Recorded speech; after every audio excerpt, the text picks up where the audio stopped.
I've been so focused on the big league squad this year that we haven't really spent enough time at the minor league level. So today in the Rockies franchise, we have a jam-packed minor league episode looking at our top prospects and where the progress is for our players down at AAA and AA. We will get to the trade deadline with the Rockies next episode, but there's a lot to go into today. There are some players down at AAA who are very close to having a chance to make an impact at the major league level. Austin Martin was a player we traded for a year ago, and he has been developing pretty well, but I want to be patient with where his hitting ratings are at. Zach Veen, to me, is closer because of his 71 contact versus righties, and he's had a great year, but he also broke his leg a little bit ago in the series. Aaron Schunk has had a really good year. He's only 25 years old. His contact ratings are in a really good spot. He's hitting .324. We don't have the best bench right now, so I feel like we're going to be able to make some moves in the near future to give these players a chance. Will Johnny Schaefer be back with the big league team? I don't know, because his contact versus righties still needs a lot of development. He hasn't been a high quality hitter at AAA. Adael Amador was the star of the AA team. He's been playing now for a little while at AAA. I love his development, and he's still really young. At pitcher, Kevin Feliciano has been a really solid closer down at AAA, and he was actually a part of our second draft class, so I'm so impressed to see him already making this impact. There's some really intriguing relievers down there. I think that next year we'll have a chance to see them more at spring training. Here's Austin Gomber, who made the big league squad back in the beginning of the season, but after a series of bad outings, he went down to AAA and still hasn't been able to turn it around. Now we go to the AA team. Paul Boyer leads them in home runs. Albert Aguila, one of the players we acquired in a trade last year. It's hard to remember all the trades we've been making, but there are players on both of these teams I'm really excited about. It still might take some time because that's just the way baseball works, but I do see a pretty good system here for players making an impact down the line. David Valentine's had a solid year, and he was a part of our first draft class, the third player we ever selected, and we will be seeing him later today. I know how much all of you like watching Mickey Littlefield, and we have seen a start with him this year.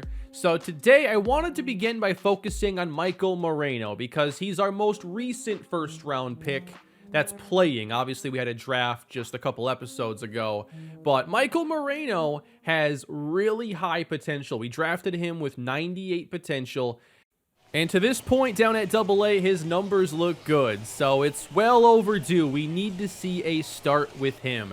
He's only 20 years old. Here are the numbers: a 1.15 whip, 55 strikeouts in 72 innings. Obviously, we hope the strikeouts come up over time, but he is just developing. It'll take a few years before we're even talking about him at the major league level. Moreno's best pitch would have to be his slider, and there it is as we get this underway. He has 83 control of it, so that's going to be one of his go-to pitches. They try to lay down a bunt. That's not going to work. His control with everything else is actually quite low. Only 52 with the changeup, 21 on the two-seamer, 38 with the four-seamer. So immediately I wanted to throw a lot of sliders here with Moreno, and he ends up losing this second at-bat, and it's a long walk. It brings up Zach Rex, and this is left over the middle, but we get the ground ball to second base and a double play to end the first. In the second inning, Mason Williams is the batter, and that is right where you want it, but got out in front of it and bounces it past the second baseman. James Nelson at the plate has the sliders right at the knees. Early on, he definitely had best control of his slider, and here he gets a chase that leads to a second inning-ending double play. Pretty happy to see that. Slider looking as advertised so far. Is able to get ahead of Isaiah Gilliam here and comes back with the changeup. And that's a very good pitch for his first strikeout. Next batter, Bobby Lehman with a 2-2 count, trying to get him to go after the slider to no avail. And the 3-2 misses low. That is the second walk. Brings up Julio Cortez, and he turns on the slider. Belts it deep to left field, and that does get out. Maybe not as far down as you'd like that pitch, but really good swing. And Somerset here gets on the board. Then the slider's even more elevated and lined into right field. Next batter, slider inside, jams him, but it falls in shallow right. Runners at the corners, one down. Moreno getting into some trouble. He does get ahead of Zach Rex and doesn't get the call on the changeup. 2-2.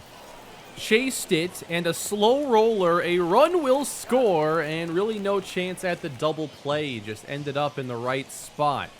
That's 3 allowed, and a drive deep down the line in right field. That's off the foul pole. And it's a 5-run inning suddenly, allowed by Michael Moreno. 2 homers in the process. He just began to miss over the plate too much. This time it happened to be the 4-seamer. Obviously, this wasn't going to be one of his better starts, but could he pitch through the 3rd inning here and get some more action? 2 down, and there's a fastball. Batter is behind it. 0-2 count. And a fly ball hit deep to left center field. Down for extra bases. Again going to the slider, and if that pitch isn't doing the job, it's just time for his start to be over. Unfortunately, he showed some promise early on, and then things really fell apart. But he's a developing pitcher. He's only 20 years old, and there are going to be starts like this. We will have more starts with him in future episodes, and hopefully we see him on a better day. But he only goes 2.2 innings, 1 strikeout, 6 hits, and the 5 runs allowed. So now we're making the move up to AAA, as Albuquerque is 43-48 this season. Johnny Schaefer's been here for a couple of months, and we're going to see Austin Gomber make the start. And he's kind of been all over the place. At times he looks like he's going to be really solid, and he's an 85 overall. I mean, that should be your expectation. 85 overall is not development level, but he hasn't been consistent enough. Gives up the base hit down the line here in the 1st, and then Brandon Marsh hits a ground ball right to the shortstop. When Gomber's pitching well, the ball is going to be on the ground a lot. We go bottom 1 now. Time to do some hitting, and it is a hit down the line by Adael Amador. I love playing with him, and I can't wait for him to make it to the big leagues. Same goes for Austin Martin, but a good 12-6 curveball will pick up a strikeout here for Matt Cantorino. Aaron Shunk's been a very good hitter going up this AAA batting order, and the catcher is able to recover and throw out Amador, who just has okay speed. That means nobody aboard for Shunk, and he grounds it to short, and the inning is over. Inning number 2 for Austin Gomber. 0-1 count to Jordan Adams. There's a good curveball. Gets ahead. And a called strike 3 on the outside corner. Very nice job. Gomber has been good for about a strikeout per inning here at AAA, but misses here with the curve, and that is a base hit into center. 1 on for Tim Duarte, and that's lined down the right field line. Extra bases here for Salt Lake. And they will not try to score here. 2 in scoring position. And a drive deep to center field.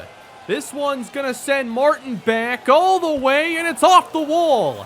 450. 450 feet, are you kidding me? Not getting him out at home here. Relay is offline.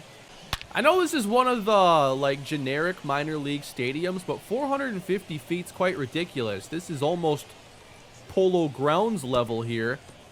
That should be a home run in most parks. 2-0, and a ground ball to short. Tough play as the throw is not in time. It's a 3-run second for Salt Lake. We'll go bottom 2. Johnny Schaefer likes hitting at home, not so much on the road trips. He's hit 5 home runs at AAA this season. The question is going to be, when can he start to hit right-handed pitching better? Because it's holding him back from being a big league starter right now. And he does strike out. Good slider from Cantorino. We go top 3. Gomber trying to recover. That's fly to right center field. Hit fairly well, but we'll get to it.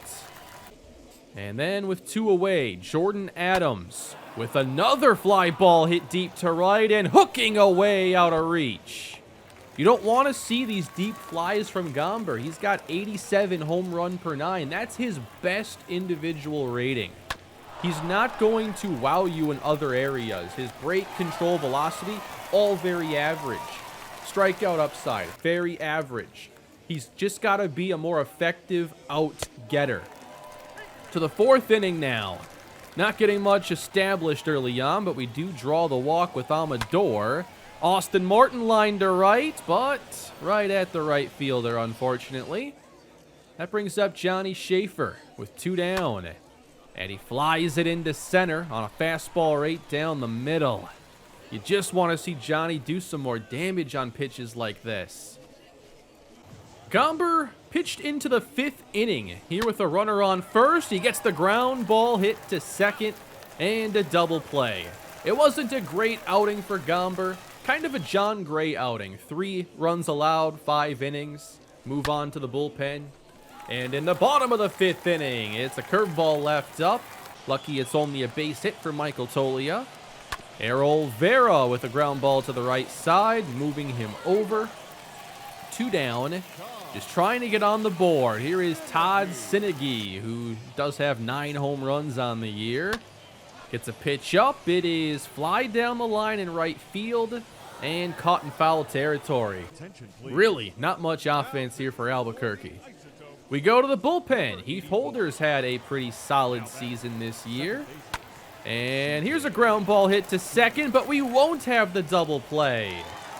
Xavier Edwards had some problems with it, so a runner in scoring position. Here's Duarte with a base hit to left center field, and that will bring home another run. 4-0 Bees.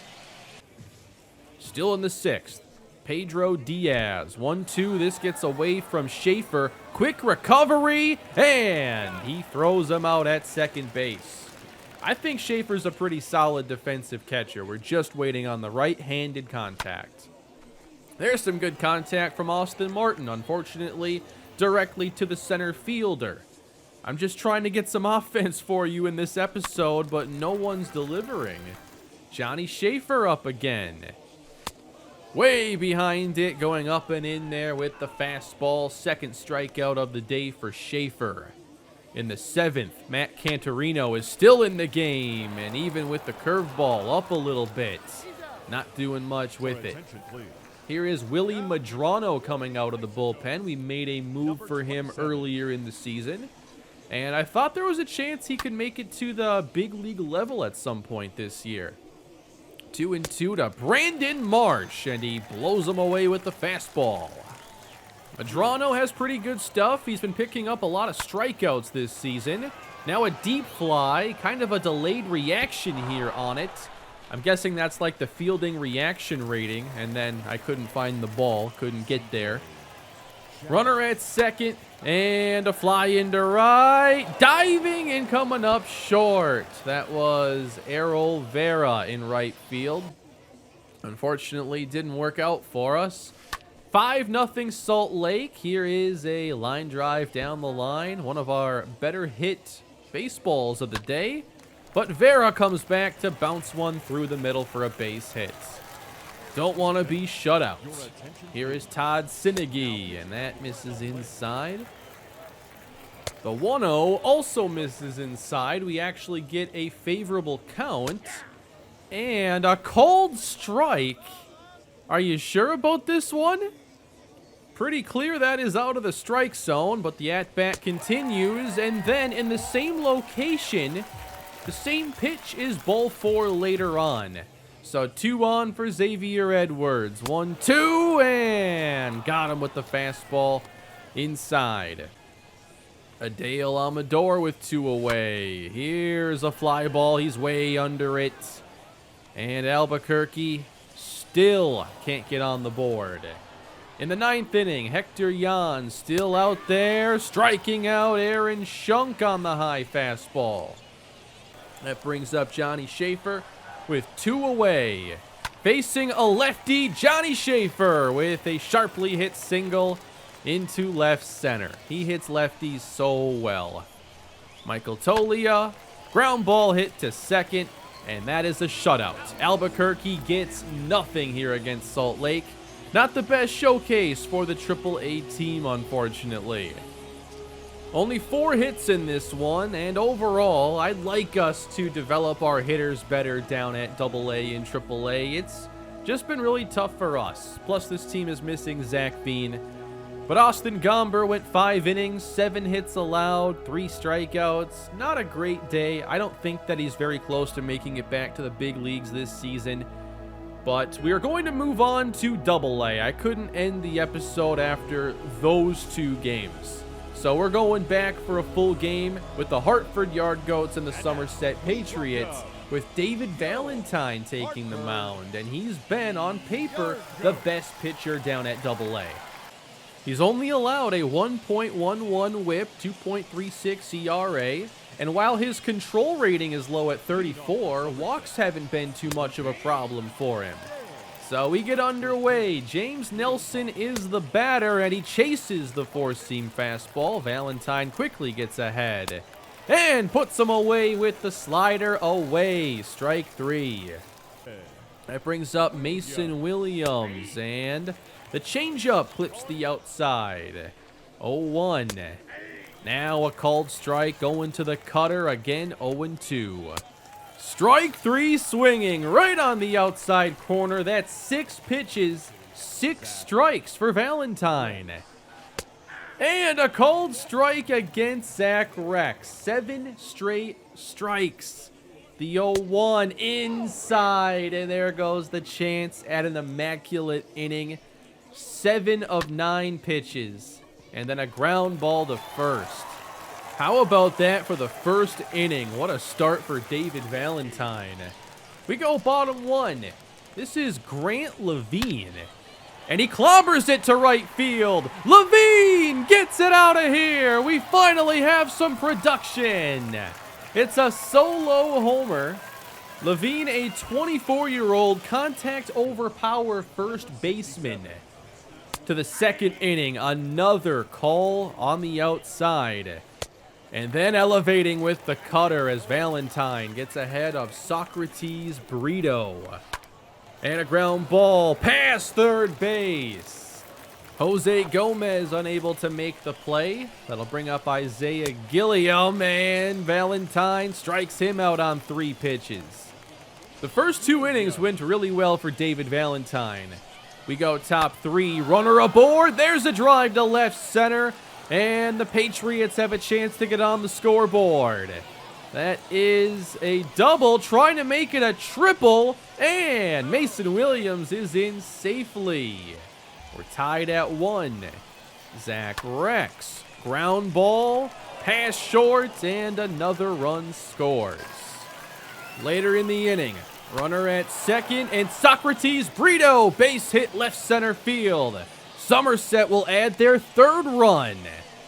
It looks so good for Valentine early on, but he gets into early inning trouble. Trailing 3-1, here's a drive to left center. It's Oscar Fernandez. I've loved playing with him. We did raise his potential a few episodes ago, and this right here is an RBI triple. A 1-run game. Albert Aguila with a ground ball. That's hit to short. The run scores easily, and the play not made at first base. We're all tied up at 3, and that brings up Nico DiCalati. Correct me if I'm not saying that correctly. And yeah, we're green light here, 3-0. 3-1. Ooh, that one's even better. Deep right center. It's got carry, and that one's out of here. It's a 2-run homer Hartford back in front. Number 6 on the season for the Rockies, 6th round pick back in 2018. Now Valentine pitching with a lead again, but this gets away from the catcher. Good recovery, but throw not in time. Here's Hector Castillo looking at a changeup that wasn't where Valentine wanted it, but it gets him his 5th strikeout. We move on to the 5th inning, and a jammed fly that does fall in left field. Valentine looked really sharp in the first 2 innings, but after about 30 pitches, the control started to really become a problem. Now a drive, hit the other way, deep left, and this game is tied. 2-run homer for Zach Rex. It looked like it might be an exceptional outing today for David Valentine, but he also allows 5 runs, and that is not where we wanted the cutter. I wanted to keep him in the game, though, partially because the bullpen was still pretty tired from all the innings they pitched after Moreno's starts. Valentine picks up the strikeouts. Can he get through the 5th? They're just hitting everything where we ain't. Jammed pop-up again into left field. Here's a cutter at the knees to Isaiah Gilliam. And called strike 3. Back to the slider for Valentine. Strikeout number 7. Wasn't expecting that from him. But trying to get through the 5th inning. Once again, the control, a big issue. Valentine's pitch count getting up into the mid-80s. Can he just get one more out? Chris Gittens chases, falls behind, and chases again. Valentine ends it on his 8th strikeout. A very up and down outing for him. And we're tied again in the 5th as Levine hits a drive deep to right, and that is his 2nd homer of the day. Grant Levine, 7 on the season. I don't think we've spent more than 2 seconds talking about him in this series, but that is awesome to see. Albert Aguila, a drive into the alley, and that'll be extra bases. At least we got some offense in this one. Hartford up 6-5. Gomez turns on it down the line. That's a base hit. Aguila rounds 3rd. And Hartford assumes a 2-run lead. Making his first start of the year at catcher, Colby Fitch. Driven deep to right center. It's high off the wall. Extra bases. Here comes Gomez. Relay throw. Not in time. This offense is pretty dynamic. Colby Fitch, RBI double. It was actually his 2nd double of the day. So we go to our bullpen in the 6th inning, and that's ripped down the left field line. And trying to make the throw into 2nd to make it competitive, but not going to happen. Mason Williams went yard earlier. This one gets away from Fitch. He recovers and throws him out at 3rd base. What a play. 2 down, can focus on the batter. Mason Williams chasing the slider. And we'll go bottom 6. Grant Levine 2 for 3. And again a drive into right field. Down for his 3rd hit. Already had a runner on first base. He's now at 3rd. Hartford trying to add on more.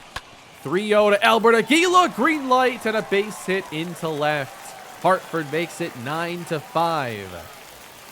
Great to see all this offense, and we'll turn this over now to Tyler Stevens, who's been really effective and might be close to a move up to AAA. Stevens picks up 1 ground out to short, and the next one, ground ball to 2nd base. 2 away. Here's Socrates Brito, 3-2, and it's hit high and hard into deep right field, and it's also out of reach. Just can't come up with these diving plays. I don't think I have any of them in this game. That's a triple. Isaiah Gilliam at the plate. Fastball right at the knees. Stevens, 3-2. Got him with the fastball. Outside of the triple, pretty good inning there for Tyler Stevens. And in the 8th, we go to Michael Peterson. I really like a lot of the relievers we have developing right now. Peterson with the slider way out of the zone picks up a strikeout. And with 2 away, ahead of Hector Castillo, looking at strike 3 right over the inside corner. We take this 4-run lead into the 9th. It's not a save situation, but here is closer Hector Lujan. Leading off, James Nelson. That's ripped into left and stopped. It's a base hit. That'll bring up Mason Williams, who tripled earlier, and no call on that? Really? Right over the middle, and right over the fence. It's a fair ball off the foul pole. Getting out in a hurry. It's a homer for Williams, and now a 2-run game suddenly. That brings up Zach Rex. And another one hit to deep right. It's a 1-run game suddenly. Rex hits his second homer. What's going on here? All 3 batters that Lujan has faced have destroyed the ball. It's a 1-run game, nobody down, and now a base hit to left field. That's 4 straight hits. That brings up Socrates Brito in the dirt. Fitch having to recover. Throw not in time. The tying run's at second. What's happening to Hector Lujan? 0-2, Socrates Brito grounds it to second. Runner advances. We finally have 1 out. But can Lujan end this game? There's a slider right over the middle. He does get ahead of Gilliam. Off the plate. 2-2. Ground ball up the middle and through. This game is tied. It was not a save situation, meaning Lujan won't get a blown save for this, but it's a huge letdown. He comes back to pick up a strikeout for the 2nd out of the inning. We just want to keep it tied and go bottom 9. Chris Gittens chasing, 2 strikes. And a fly ball down the line. It's fair, and it's into the seats. A ground rule double.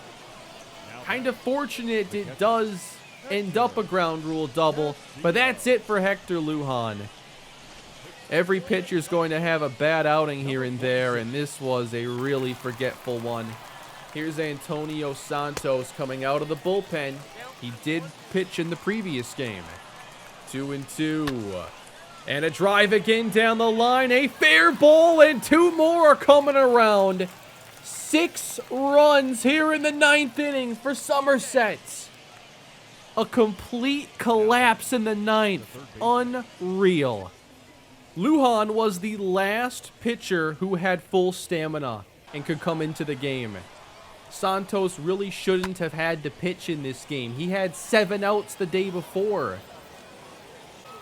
So we go bottom 9, and all the energy is just sucked out of this team. We were up 4, top of the 9th, and it looks like one of those win probabilities for your typical Chargers game. Oh man, this sucked to lose like this. For the AA team, between the 2 games today, they gave up 21 runs and 30 hits.